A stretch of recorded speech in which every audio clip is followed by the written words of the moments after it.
Hello friends, it's Miss Nora from the CH Booth Library, and I'm here today to ask you if you'd like to build the snowman.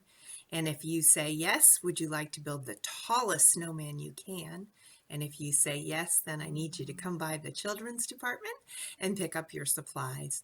You'll be building the tallest snowman you can out of marshmallows and toothpicks. And so we suggest that you use about 5 or 10 minutes for planning and then 20 or 30 minutes to build your snowman. He has to be able to stand on his own, not fall over, and then you can measure him and see how tall he is. So you can work as a team, as a family, or individually by yourself and have some fun. So I was going to start planning my snowman, but before I started, I just kind of wanted to see how tall I could make a single tower before it tipped over. And I thought that would help me in my planning.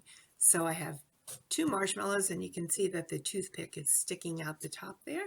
And so I'm going to put another marshmallow on top, and it's standing all by itself. He's not glued or taped, or it's just staying there. And then when you get to your last marshmallow, whoop, you can make a snowman head. I used magic markers to draw his face on there. So let's see what happens when I put the 4th marshmallow on top. Uh-oh, it didn't work. So I need to do some more planning before I make my snowman and I measure him. So let's see who can make the tallest one. Let us know how tall your snowman gets. I hope you have to use a tape measure, he's so tall, and have fun doing it. Good luck, and we will see you soon.